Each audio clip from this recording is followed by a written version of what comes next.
Prezados irmãos, boa noite. Iniciamos nesse momento o Evangelho no Lar da Casa Espírita Eulália Nogueira. Vamos elevar o nosso pensamento a Deus, nosso Pai, a Jesus Cristo, nosso irmão e mestre, às falanges amigas que estão sempre nos protegendo e nos amparando, aos nossos protetores individuais, para que eles estejam conosco, derramando os fluidos de luz, de paz e de tranquilidade. Nesta noite, o Evangelho é do capítulo 10, que traz por título: Bem-aventurados os que são misericordiosos, perdoai, para que Deus vos perdoe. Bem-aventurados os que são misericordiosos, porque obterão misericórdia. Mateus, capítulo 5, versículo 7. Se perdoardes aos homens as faltas que cometeram contra vós, também vosso Pai Celestial vos perdoará os pecados. Mas, se não perdoardes aos homens quando vos têm ofendido, vosso Pai Celestial também não vos perdoará os pecados. Mateus, capítulo 6, versículo 14 e 15. Se contra vós pecou vosso irmão, ide fazer-lhe sentir a falta em particular, a sós com ele. Se vos atender, terei ganho vosso irmão. Então, aproximando-se dele, Pedro lhe disse: Senhor, quantas vezes perdoarei a meu irmão quando houver pecado contra mim? Até 7 vezes? Respondeu-lhe Jesus: Não vos digo que perdoeis até 7 vezes, mas até 70 vezes 7 vezes. Mateus, capítulo 18, versículo 15, 21 e 22. A misericórdia é o complemento da brandura, porquanto aquele que não for misericordioso não poderá ser brando e pacífico. Ela consiste no esquecimento e no perdão das ofensas. O ódio e o rancor denotam almas sem elevação, nem grandeza. O esquecimento das ofensas é próprio da alma elevada, que paira acima dos golpes que lhe possam desferir. Uma é sempre ansiosa, de sombria suscetibilidade e cheia de fel. A outra é calma, toda mansidão e caridade. Ai daquele que diz: nunca perdoarei. Esse, se não for condenado pelos homens, sê-lo-á por Deus. Com que direito reclamaria ele o perdão de suas próprias faltas, se não perdoa as dos outros? Jesus nos ensina que a misericórdia não deve ter limites, quando diz que cada um perdoe o seu irmão, não 7 vezes, mas 70 vezes 7 vezes. Há, porém, 2 maneiras bem diferentes de perdoar. Uma grande, nobre e verdadeiramente generosa, sem pensamento oculto, que evita com delicadeza ferir o amor próprio e a suscetibilidade do adversário, ainda quando este último nenhuma justificativa possa ter. A segunda é a em que o ofendido, ou aquele que tal se julga, impõe ao outro condições humilhantes e lhe faz sentir o peso de um perdão que irrita, em vez de acalmar. Se estende a mão ao ofensor, não o faz com benevolência, mas com ostentação, a fim de poder dizer a toda a gente: vê como sou generoso? Nessas circunstâncias, é impossível uma reconciliação sincera de parte a parte. Não há aí generosidade, há apenas uma forma de satisfazer ao orgulho.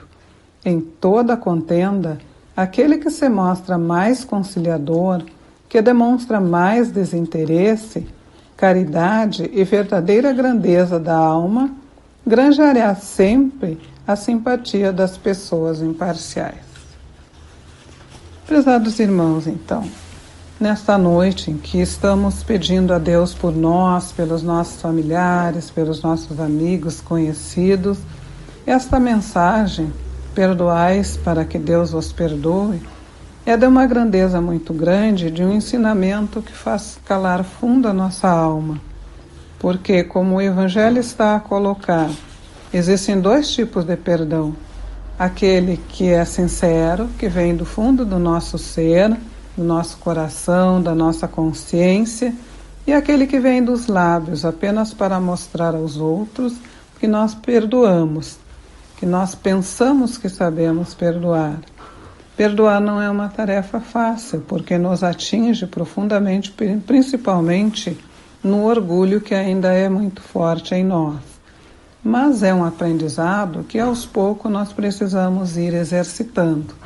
Se Cristo perdoou tantos os que o ofenderam, Ele nos deu exemplo para que ao longo das nossas encarnações nós pudéssemos também aprender a perdoar e a amar os nossos inimigos, se é que os temos. Precisamos não só perdoar, mas também orar por aqueles que nos ofendem e caluniam. Que fique essa mensagem de amor para que nós possamos conciliar a nossa vida com as nossas ofensas, que são comuns, porque assim como nós, os nossos irmãos também estão em processo evolutivo.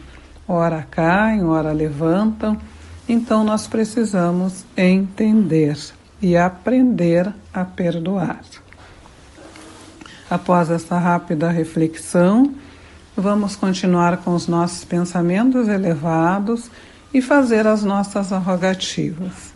Vamos pedir por todos aqueles que sofrem, quer sejam os males do corpo físico, doenças, diversas enfermidades, quer sejam males do corpo espiritual, da mente, que os envolvem.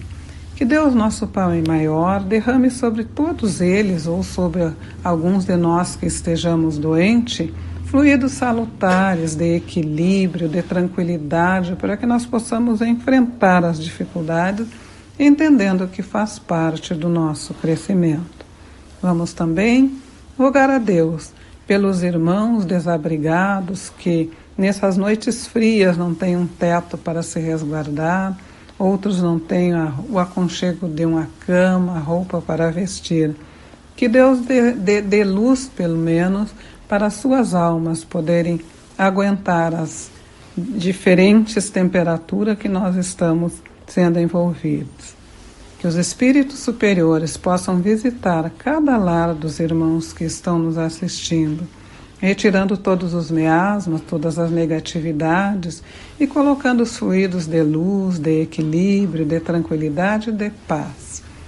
Que nós possamos também ainda pedir a Deus por acréscimo de bondade, que Ele coloque nas águas que nós preparamos para essa noite aqueles fluidos medicamentosos que nós estamos necessitando e que ao ingerirmos destas águas, estes fluidos possam percorrer todo o nosso corpo, retirando todas as negatividades, todas as dores, todo o sofrimento, que nós possamos ser tranquilizados com estas águas medicamentosas.